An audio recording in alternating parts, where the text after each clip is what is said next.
नमस्कार, मैं हूं नरेंद्र तिवारी और आप देख रहे हैं जनपहल न्यूज। हमारे खास कार्यक्रम एक मुलाकात में आपका स्वागत है। करेरा का गांव सुनारी, जनवरी का महीना, वर्ष 1976। करण सिंह रावत के परिवार में एक बालक जन्म लेता है और उस बालक का नाम है राजेंद्र सिंह। तो हमारी आज की मुलाकात में मिलिए राजेंद्र सिंह रावत से, जो कि राजनीति में भी रहे हैं और आजकल बच्चों को शिक्षा देने का काम कर रहे हैं। राजेंद्र जी, बहुत बहुत स्वागत है जनपहल न्यूज में आपका। जी, आपका भी बहुत बहुत स्वागत, वंदन। छोटा सा गांव सुनारी और वहां आपका जन्म होता है एक ऐसे परिवार में, और फिर आप एक काफ़ी कम उम्र में राजनीति में आ जाते हैं। तो राजनीति की जो शुरुआत हुई है, कहीं परिवार में विरासत में कोई राजनीति में रहा है, या आप ही पहले वो व्यक्ति थे परिवार में जो राजनीति में गए थे? नहीं, हमारे यहाँ पे ऐसा कुछ नहीं था। मैं सिर्फ पढ़ता था और राजनीति से हम लोग बहुत दूर दूर थे। हमारा परिवार पूरा किसान परिवार है और खेती पर आधारित है हम लोग। तो जब मैं करेरा पढ़ता था तो आदरणीय रणवीर भाई साहब के सानिध्य में रहा हूँ। वो मेरे बड़े भाई हैं और बेटे की तरह वो मेरे को स्नेह और प्यार रखते हैं। तो चुनाव आए, जनपद का चुनाव 2000 में, फिर चुनाव फॉर्म डाला, चुनाव लड़े, और एक जनपद, मुझे पता नहीं था कि जनपद का चुनाव कैसे लड़ते हैं, क्या करते हैं। एक मेरे ताऊजी के लड़के थे, KR रावत, शिक्षक थे वो। तो उन्होंने बोला नहीं, चुनाव लड़ना चाहिए। तो फॉर्म डलवाया। आदरणीय रामस्वरूप भाई साहब ने बहुत फोर्स किया कि नहीं, तुम्हें फॉर्म डालना चाहिए। और उसके जो मेरा प्रतिद्वंदी थे वो आदरणीय भैरव सिंह रावत जी थे। उस टाइम के बहुत कद्दावर नेता थे। और मैं मात्र एक मैथ फर्स्ट ईयर में पढ़ता था, छात्र था। गांव से सीधा मैं शहर गया और शहर से फिर केवल मैं वोट मांगने गया, लोगों के पैर छुए, आशीर्वाद दिया मेरे को लोगों ने। देखा यार, ये लड़का कुछ कर सकता है। मेरा उद्देश्य सिर्फ पैर छीना था और कुछ नहीं था। फिर जब सारे मित्र मेरे, जो मेजोरिटी थी मेरी, महेंद्र हो, चाहे युगल हो, चाहे वीरेंद्र हो, चाहे मनोज झा हो, चाहे विवेक चतुर्वेदी हों, सारे लोग मेरे उसमें चुनाव अभियान में, कैंपेन में लग गए और मैं चुनाव निकाल के ले आया। फिर इसके बाद में अध्यक्ष की बात आती है। तो फिर बहुत लोग आ गए थे, बहुत सदस्य आ गए थे। तो सारे सदस्यों का झुकाव मेरे प्रति था, क्योंकि कुछ ऐसी समस्याएं भी आ रही थी आर्थिक और स्थिति से। तो मेरे जो भाई शिक्षक थे, आदरणीय KR रावत, कलाराम रावत जी, तो उन्होंने कहा कोई दिक्कत नहीं, जो पैसा लगेगा मैं इन्वेस्टमेंट करूँगा। तो ये कहा जाए कि आपका जो राजनीति में प्रवेश का जो कदम था वो सीधा जनपद सदस्य से हुआ है, और जनपद सदस्य बनने के साथ ही उसी साल आप जनपद अध्यक्ष भी बने हैं उसी। तो ये बड़ा एक खुशकिस्मती की बात कहें या जुगाड़ की बात कहें कि जनपद अध्यक्ष का पद पहली बार में आप सीधे पहुंचे हैं। सीधा तो कैसे संभव हुआ है? जब सदस्य इकट्ठे हुए, सारे सदस्य बोले नहीं, हमको ऐसा चाहते हैं कि जो हमारा मान सम्मान रख सके। तो लड़कों ने मेरे को, सभी लड़कों ने मेरे को ही फोर्स किया, नहीं आपको करना चाहिए तैयारी, जो मेरे साथी थे। तो उस टाइम पर सभी लोगों ने बहुत सहयोग किया। फिर बात आई अध्यक्ष की, तो सदस्यों की बात आई, फिर पैसे की बात आई, पैसे की भी बात आई। अब पैसा ऐसा, तो मैं एक स्टूडेंट था, मेरे पास कहाँ पैसा था। तो मेरे जो भाई थे कलाराम रावत जी, उन्होंने कहा चिंता मत करो, पैसे की सब अरेंज हो जाएगा। वो ले जाने लाने के लिए उनके लिए जो खर्चा पानी लगता है, पैसे वैसे किसी ने लिए थे मेरे से उस टाइम पे। फिर अध्यक्ष का चुनाव आया तो फिर आदरणीय भाई साहब की भी फिर मॉडल गई। भाई साहब भी मन से था कि नहीं, मतलब कहीं ना कहीं वो मेरे लिए एक सॉफ्ट कॉर्नर हमेशा से रखते आए, एक छोटे भाई की तरह, और अपने बेटे की तरह उन्होंने मेरे को हमेशा रखा है।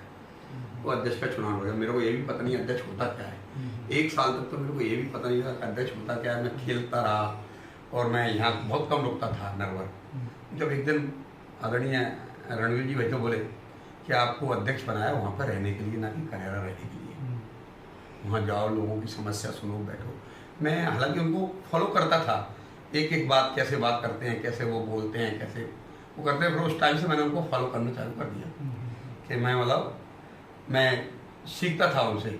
और वो भी, मैं जब मेरी एक्टिविटी होती थी ना, तो मेरी एक्टिविटी में एक एक चीज़ पे वो ध्यान रखते थे, बात करते थे, ये कैसे बात कर रहा है लोगों से, ये कैसे बैठ रहा है, कैसे उठ रहा है। तो ये भी मेरे को बड़ा एक वो रहता था कि एक टीचर जैसे मतलब जैसे विद्यार्थी को पढ़ाता है ना, तो ऐसे वो मेरे को पूरी नजर रखी। हाँ, पूरा बाज करते थे वो। जैसे अब मैं रात में कहीं जा तो नहीं रहा हूँ, तो रात को उस टाइम पे डिशू समस्या थी यहाँ पर, तो रात के पर डे 10 बजे मेरे से फोन दूरभाष के द्वारा बात करते थे, कैसे हो, कहाँ हो। अच्छा, ये भी जानना चाहेंगे, जब आप जनपद अध्यक्ष बने थे तो उस वक्त आपकी उम्र क्या रही होगी? महज 21 साल, 21.5 साल की उम्र थी मेरी। तो 21.5 साल की जो उम्र है वो कोई ज्यादा उम्र तो नहीं होती? नहीं। समझ भी शायद उतनी नहीं होती है। इतना मैं जो कामकाज देखा जाता है जनपद का, कहीं ना कहीं इसमें सानिध्य रहा रणवीर सिंह जी का। उन्हीं का रहा है पूरा सानिध्य, वो मेरे को पूरा मार्गदर्शन करते रहे मेरा, और फिर मैं उनका उसको फॉलो करता रहा। फिर इसके बाद में मैं बैठा, जब बैठा तो फिर लोगों की समस्या सुनी। जब लोग आए, लोगों ने फिर आग्रह किया, फिर मेरे को भी बड़ा शौक लगा। जब लोग आने लगे, मजमा लगने लगा, जनता बैठी है, अध्यक्ष आ रहे हैं। मेरा पर डे का दिन था कम से कम 3 घंटे जनपद कार्यालय में बैठना, और क्षेत्र से जो लोग आते थे उनकी यथास्थिति समस्या ऑन द स्पॉट मतलब समाप्त करना, उनका समस्या का निराकरण कराना मेरा मुख्य उद्देश्य था। तो समस्याएं किस तरह की आती थी? छोटी मोटी समस्याएं आती थी उस टाइम पे। तो हम लोग क्या है, कहीं दूर पड़ रहा है, कोई मोहल्ला है, मजरा है, टोला है, स्कूल नहीं है, तो उस टाइम पे जनपद को ही ऐसा वो था अधिकार कि जनपद अध्यक्ष प्लस सीओ और बीओ बीआरसी जाएंगे, निरीक्षण करके अपना लाएंगे, शिक्षा समिति में डाल के एक ईजीएस शाला का हम खोल देते थे। शिक्षा के मामले में मैंने बहुत कई जगह विद्यालय खोले। सबसे मेरा मुख्य उद्देश्य रहा शिक्षा का। दूसरा ये आवास, ये पेंशन, ये छोटी छोटी चीजें थी, लोगों के छोटे मोटे काम, अनाशय, बिजली से संबंधित छोटी छोटी बातों को लेकर के लोग आते थे। तो उनकी समस्याएं थाने से संबंध जो भी रहा है, अधिकारियों से ठीक ठाक हो रहा। तो नेतृत्व की क्षमता एक नेता में होनी चाहिए। और आपकी जब 21 साल की महज उम्र थी, जनपद अध्यक्ष बने, लोगों का भीड़ भी आपके पास आने लगी अपनी समस्याओं को लेके, तो जब लोगों से घिरा हुआ खुद को पाते थे, तो नेता गिरी जिसकी बात करें, वो उस वक्त कैसा फील करते थे आप?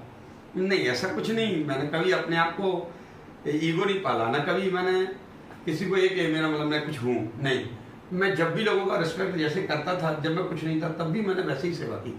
लोगों को मैं कुर्सियों पर बैठाता था, मैं चबूतरे पे बैठता था जनपद पे। मैं कभी नहीं कि मैं अध्यक्ष हूँ, मैं सेवक हूँ, सेवा की तरह। ये लोगों में मैसेज गया, लोग उसको आज भी रियलाइज करते हैं। मेरा जो भी कार्यकाल रहा, आज उसको लोग याद करते हैं। मेरे जो जनपद साथी थे, जैसे मेरे जनपद साथी रामदास रावत भी रहे हैं, जसवंत जाटव जी रहे हैं, वो मेरे जनपद के साथी रहे हैं। वह पूर्व विधायक हैं अभी, हाँ, तो वो भी मेरे साथी हैं। वीरेंद्र गुप्ता जी हैं, अशोक रावत जी हैं, तो बहुत सारे लोग। अच्छा, ये 5 साल का जो कार्यकाल रहा जनपद अध्यक्ष जी का आपका, तो इसमें कुछ खास उपलब्धियां जो नरवर जनपद के लिए आपने की हों और आज भी वो लोग याद करते हो कि ये राजेंद्र रावत के कार्यकाल की उपलब्धि है, उनके काम, उनके समय में ये काम जनपद क्षेत्र में हुआ? सबसे पहले मैंने आपको एक बार और बता चुका हूँ कि ईजीएस शाला का निर्माण, जहाँ टोले मजरे थे वहाँ स्कूल खोलना शिक्षा का। दूसरा, जहाँ मार्ग नहीं पहुँच सकता था, काम के बदले अनाज योजना आई थी, उसमें जब मैं भाई साहब के साथ में भ्रमण करता था, जब आदरणीय भाई साहब विधायक थे, तो उनके साथ में मैं जब भ्रमण करता था तो बात आती थी जनपद से क्या हो सकता है। तो जो मार्ग था उस पर मिट्टी मुरुम का रोड का, तो वो पूरे हर गांव का, गांव टू गांव, इस गांव से इस गांव को जोड़ा, इस गांव से इस गांव को जोड़ा। फिर उसी ब्लूप्रिंट को हमने प्रधानमंत्री के लिए उतारा, प्रधानमंत्री सड़क योजना को। जब आदरणीय भाई साहब विधायक थे तो उस टाइम पे बैठ के सारे जनपद हॉल में इंजीनियरों को बुलाया, सभी पूरी रूपरेखा बनाई, किस गांव को किस गांव से जोड़ सकते, आबादी के अनुसार उसको जोड़ना थी। चूंकि तो अब ऐसा था कि ज्यादा आबादी वाला गांव दूर है, लेकिन उसका कहाँ होके लाएं कि जिससे बहुत सारे गांव जुड़ जाएं। उस टाइम पर यह भी पता नहीं था कि प्रत्येक मजरे और टोले को जोड़ना है, लेकिन आवश्यक था कि वहां तक पहुंचना। तो सबसे ज्यादा उसका ही अपने जो ब्लूप्रिंट था वही उतारा। भाई साहब ने प्रधानमंत्री सड़क योजना के तहत बहुत सारी गांव का जो संरचना की थी उन्होंने, तो उसमें पूरा गांव जुड़ गए। जहाँ नदी नाले पे जो रफ्ते पुलियाँ बनना थी उनने पूरा बन गया। ये सबसे बड़ी उपलब्धता रही है कि आज कोई भी गांव सड़क से वंचित नहीं है। हाँ, नहीं, सड़क के मामले में देखा जाए तो काफ़ी काम मध्य प्रदेश में हुआ है, भले वो पंचायत के स्तर पे हुआ हो या राज्य शासन के स्तर पे हुआ हो। और क्योंकि गांव वाला जो मामला वो पंचायतों से जुड़ा होता है, जनपद से जुड़ा होता है। एक चीज़ और कि जब 2000 में आप जनपद अध्यक्ष रहे और 5 साल के कार्यकाल के बाद फिर आपने एक बार जनपद सदस्य का चुनाव लड़ा 2005 में, तो 2005 में फिर आपने अध्यक्ष बनने के लिए प्रयास नहीं किया? नहीं, या कुछ ऐसे कारण निर्मित हुए नहीं, जिसकी वजह से आप अध्यक्ष नहीं बन सके? नहीं, ऐसा कुछ नहीं था। बात ये थी कि आदरणीय रामस्वरूप भाई साहब भी मेरे भाई हैं, तो वो भी जीत के आए चुनाव। चूंकि उन्होंने मेरे को चुनाव लड़ाया था अध्यक्ष का उस टाइम पे, तो उन्होंने पूरा फील्डिंग पूरा सब उन्हीं ने किया था उस टाइम पे, जोड़ तोड़। तो आज मेरा उस समय था, तो उनका नहीं, अब इनको बनना चाहिए, इनका हक है। मैं अपने आप को मैंने खुद स्वेच्छा से पीछे हटा। इस बात को लेके भाई साहब भी नाराज हुए, रणवीर भाई साहब, ये तुम क्या कर रहे हो? मैं नहीं भाई साहब, उनका हक है और उनका हक उनको मिलना चाहिए।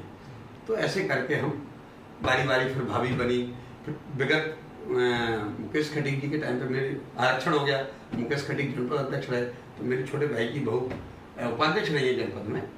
हर बार मतलब हमारा 25, 24, 27 साल से हम लोगों का नेतृत्व रहा है। जी जी। एक बड़ा विचित्र चीज़ देखने को मिली है कि लोग सरकारी नौकरी में रहते हैं और सरकारी नौकरी से जब रिटायर्ड हो जाते हैं तो राजनीति की तरफ जाते हैं, या सरकारी नौकरी में रह के वो इस्तीफा देते हैं और इस्तीफा देने के बाद फिर राजनीति में जाते हैं। लेकिन आप राजनीति में रहे और राजनीति से इस्तीफा दे के कहें हम, तो राजनीति से हट के फिर आप नौकरी में पहुंचे हैं। शिक्षा विभाग में आप एक प्राथमिक के शिक्षक के रूप में पद को सुशोभित कर रहे हैं, बच्चों को शिक्षित कर रहे हैं, तो जो नौकरी की तरफ आपको रुझान हुआ वो कैसे हो पाया?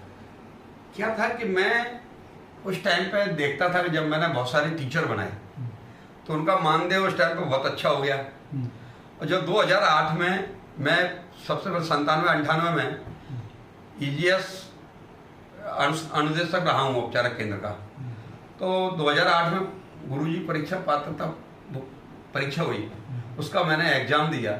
इससे पहले भी मैं तैयारी कर रहा था, एक बार सब इंस्पेक्टर का एग्जाम दे चुका हूँ, एक बार PSC का दे चुका हूँ, और मतलब मैं हमेशा पढ़ता रहा हूँ। मेरा उद्देश्य राजनीति था, साथ में था, लेकिन मेरा कहीं उद्देश्य ये भी था कि शासकीय जॉब मिल जाए तो प्राथमिकता मैं उसको दूंगा। मैंने उसको दिया प्राथमिकता। भाई साहब बोले ऐसा कैसे होगा, जो लोग तुम्हारे सामने बैठते हैं वो आज तुम उनके सामने कैसे एडजस्ट कर पाओगे अपने आप में? नहीं हो जाता है, व्यक्ति के व्यक्तित्व से सम्मान होता है, ना कि पद से नहीं होता।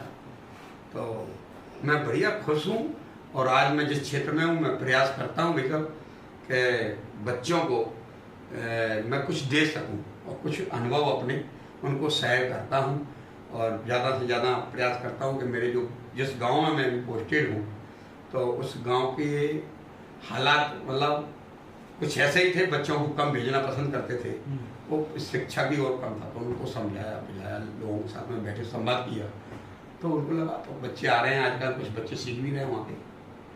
पहले आपकी जो नियुक्ति हुई है वो भी शायद उस EGS शाला में हुई है जो कि जनपद से स्वीकृत हुई थी, तो वो भी बताएं थोड़ा कि जब मैं जनपद अध्यक्ष को गाँव है पुरवा ग्राम पंचायत में पड़ता है, तो वहाँ से डिमांड आई थी कि भाई साहब हमारे यहाँ पे बच्चे स्कूल नहीं पहुँच पाते हैं क्योंकि दूर है। तो उस टाइम ये स्कीम चल रही थी EGS शाला की, तो उस टाइम पे मैं निरीक्षण करने गया, CO साहब के साथ में BO साहब को भी ले गया। उनका भैया ये शिकायत आई है, इसको अपन को सुनना है। BRC भी थे मेरे साथ, राधेश्याम पांडे जी, मीणा साहब थे CO उस टाइम पे, और ठाकुर साहब थे अपने OS ठाकुर, वो BO थे उस टाइम, उनको ले गया। ऐसे वहाँ जाके निरीक्षण किया तो वास्तविक उसकी दूरी 1 किलोमीटर से ज़्यादा थी, 1.5-2 किलोमीटर थी उस मजरे की लैंगड़ को, वहाँ कोई शाला नहीं थी और वास्तव में वहाँ उतनी संख्या थी।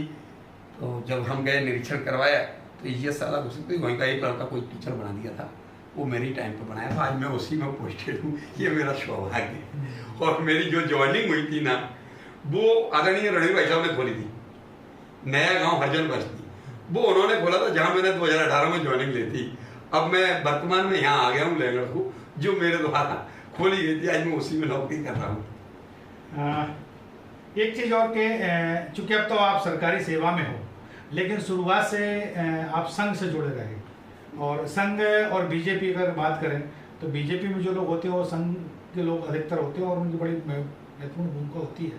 संघ में आप किस तरह से जुड़े रहे और फिर राजनीति में अगर आए हैं तो राजनीति में ऐसे किसान मोर्चा में आप पदाधिकारी रहे हैं, युवा मोर्चा में भी आप रहे हैं, तो वो भी सब किस तरह से हुआ है?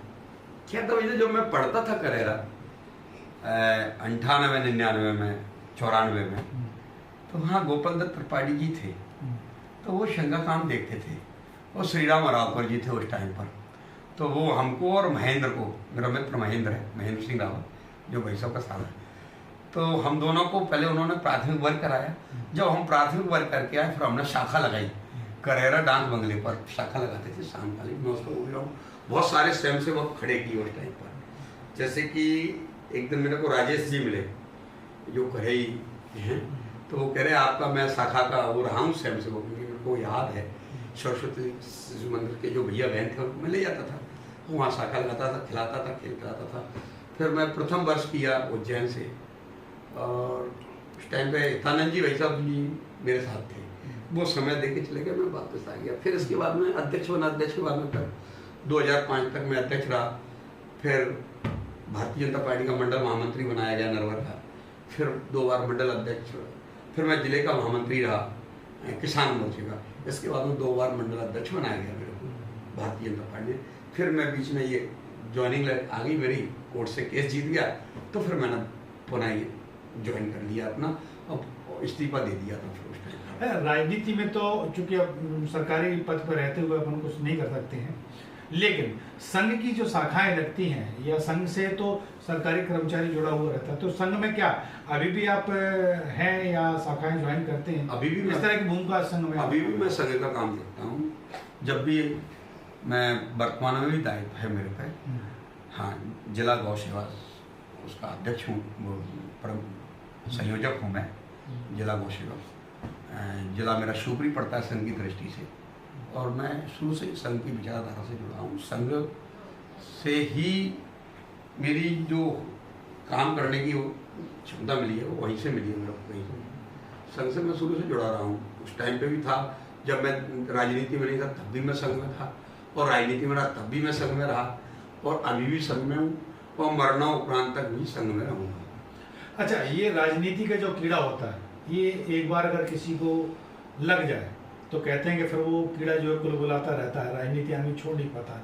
आपने भले ही राजनीति छोड़ी है, लेकिन कहीं ना कहीं अंदर वो कीड़ा आपको भी कहीं ना कहीं कुलबुलाता रहता है। शायद यही कारण है कि आपने अपनी पत्नी को राजनीति में लाने का प्रयास किया। एक बार वो सरपंच के चुनाव लड़ी, दूसरी बार अभी जनपद का चुनाव लड़ी है। हालांकि वो बात अलग है कि सफलता नहीं मिल पाई है। तो पत्नी को जो राजनीति में लाना चाह रहे थे, उसके पीछे की क्या विचार था? नहीं, विचार कुछ नहीं था, मन में एक व्यथा आती है कि नहीं यार हम ये कर सकते हैं, जनता की ये सेवा कर सकते हैं, तो कर कैसे सकते हैं? जब हम कर सकते हैं जब हम किसी दायित्व में होता हूँ। मैं अपने लिए कुछ नहीं किया था, मैंने कहा यार वास्तव में लोग इतने जो मेरे से जुड़े हुए इतने लोग हैं, वो कहाँ जाएंगे, किसका दरवाजा खटखटाएंगे? तो कहीं ना कहीं एक वही उद्देश्य था, और जनता की वास्तव में सेवा करना मेरा उद्देश्य था। चुनाव लड़ना मेरा कोई नहीं, दायित्व पर रहूं तो नहीं रहूं तो अभी भी मैं लोग समाज सेवा करता रहता हूं, किसी न किसी रूप में प्रयास करता हूं कि लोगों को सेवा चलती रहे मेरे द्वारा, मैं करता हूं। और वो कारण कई बने, जैसे कोई जातिगत आंकड़े आए, कोई जाति फैक्टर आए, वहाँ मतलब अपन कहीं ना कहीं फैल हुए, और बहुत सारी चीज़ें हुई। चुनाव तो चुनाव होता है, पास में बैठे हुए व्यक्ति का पता नहीं चलता कब निकल के भाग जाता है। और उन व्यक्तियों ने मेरे साथ किया जिनके लिए मैंने कभी गलत नहीं किया, उन लोगों ने मेरा गलत किया। राजनीति का परिदृश्य बदल चुका है। कब आपके हाथ में व्यक्ति गला डाल के बैठा हो, हाथ डाल के आपके गले में बैठा हो, और कब वो वही आपका गला काटने को उतारू हो जाए। तो वर्तमान का जो परिदृश्य है राजनीति का, चूंकि अब आप तो शासकीय सेवा में हैं, लेकिन क्या मानते हैं कि राजनीति का कुछ बिगड़ा हुआ है, बदला हुआ स्वरूप सामने आता है? बदला है। लोगों की निष्ठा का कोई मोल नहीं है। जो निष्ठावान कार्य करता है, जो उसको चुनाव के टाइम पे दिन रात लगा रहता है, तो उसको जो मान सम्मान मिलना चाहिए अब में देखने को मिलता है, बिल्कुल नहीं मिल पाता है।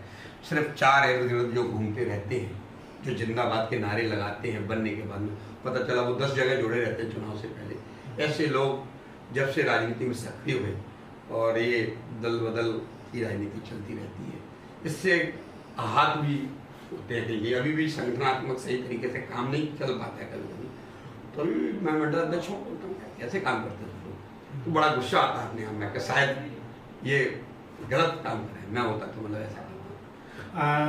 खेलों में आपको बड़ा इंटरेस्ट रहा है। मैं देखा है कि यहाँ का जो नरवर का मैदान है, छोटा मैदान जिसको बोला जाता है, सुबह आप पहुँच जाते हैं, कुछ युवाओं को भी आप अपने साथ ले जाते हैं, दौड़ भी कराते हैं, खेल भी। तो किस तरह के खेल आपको पसंद रहे हैं और उनके कुछ बेनिफिट भी बताएंगे? चूँकि खेल तो मेरे को सभी पसंद रहे, चाहे वो आपका वॉलीबॉल हो, चाहे फुटबॉल हो, चाहे क्रिकेट हो और चाहे कबड्डी हो। लेकिन अब उम्र के तकाजा से अभी तो मैं सिर्फ वॉलीबॉल खेलता हूँ या जब कभी बैडमिंटन पे हाथ मारता हूँ।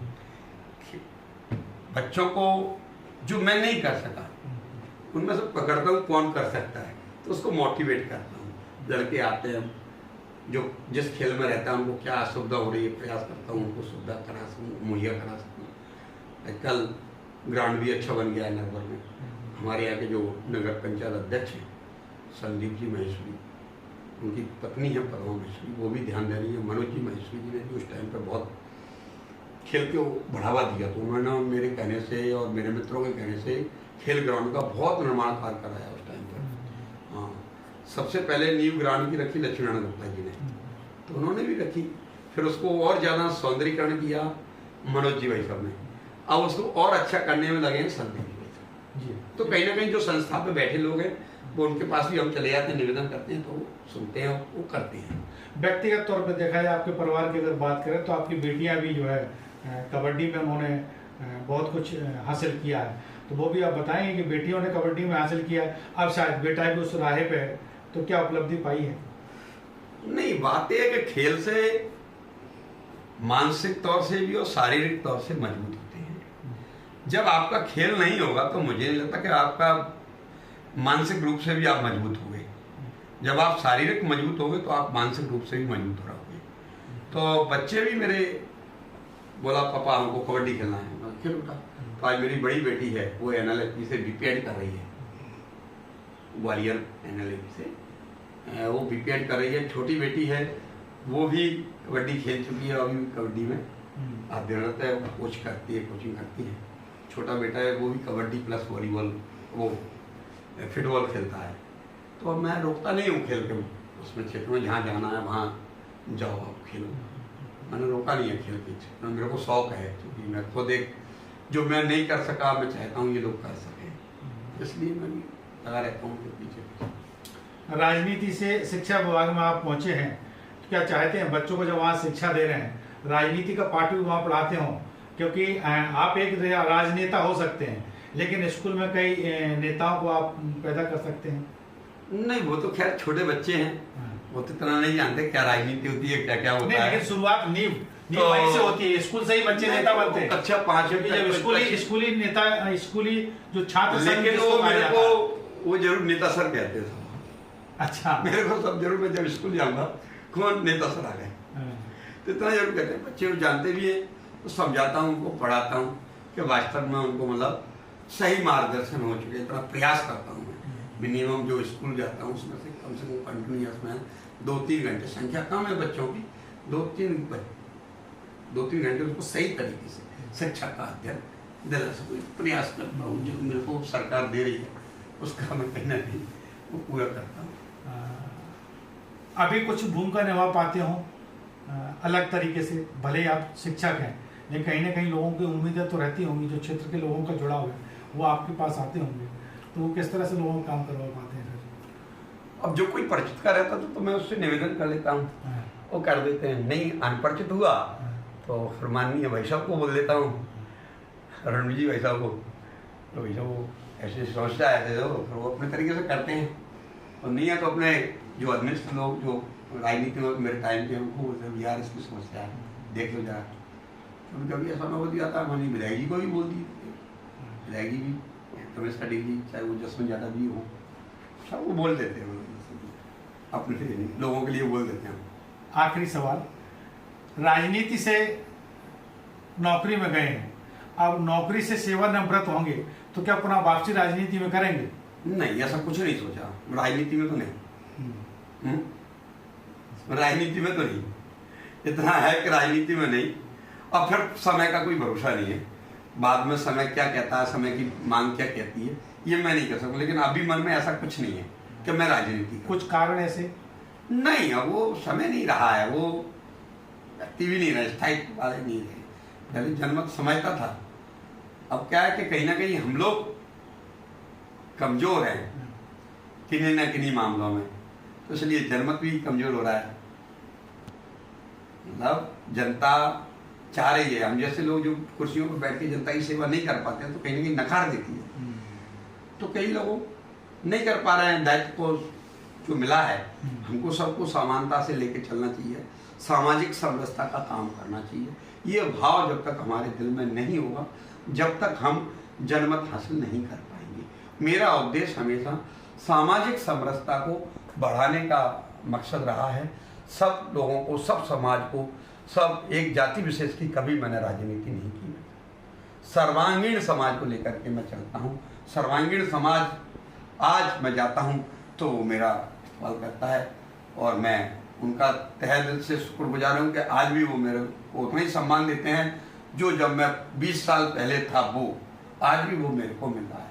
इसकी वजह क्या है ये मेरे को पता नहीं। तो ये थे राजेंद्र सिंह रावत, जो कि एक बार जनपद अध्यक्ष रहे हैं और 2 बार जनपद सदस्य। वर्तमान में लैंगड़खो प्राथमिक विद्यालय, वहाँ प्राथमिक शिक्षक के रूप में अपनी भूमिका अदा कर रहे हैं और बच्चों को शिक्षा देने के साथ साथ वो कहते हैं कि खेल भी जीवन में बहुत ज़रूरी है, क्योंकि जब हम खेल खेलेंगे, फिट रहेंगे, तभी हमारा शरीर हमारे आगे काम आने वाला है। फिट होना भी हमारे लिए बहुत ज़रूरी है। राजनीति में पुनः वापसी होगी, इसको लेकर वो थोड़ा मन उनका व्यथित सा नजर आता है। भले ही वो बात आज का राजनीति का जो परिदृश्य बदला हो, उनकी बातों से ऐसा लगता है कि वर्तमान का जो परिदृश्य है उससे वो शायद खुश नहीं है, क्योंकि लोगों की सेवा करने के लिए राजनीति में आते हैं और आजकल का जो समय है वो थोड़ा सा चेंज हुआ है। हालांकि वो यही भी कहते हैं कि उस वक्त की परिस्थितियां क्या होंगी जब वो स्कूल से सेवानिवृत्त होंगे। एक नई शख्सियत के साथ फिर होगी आपसे मुलाकात, तब तक के लिए दीजिए इजाजत। कैमरा सहयोगी संजीव साहू के साथ नरेंद्र तिवारी, जनपहल न्यूज, करना। क्षेत्र की ऐसी छोटी बड़ी खबरें देखने के लिए जनपहल न्यूज चैनल को यूट्यूब पर भी कीजिए सब्सक्राइब और रहिए खबरों से अपडेट।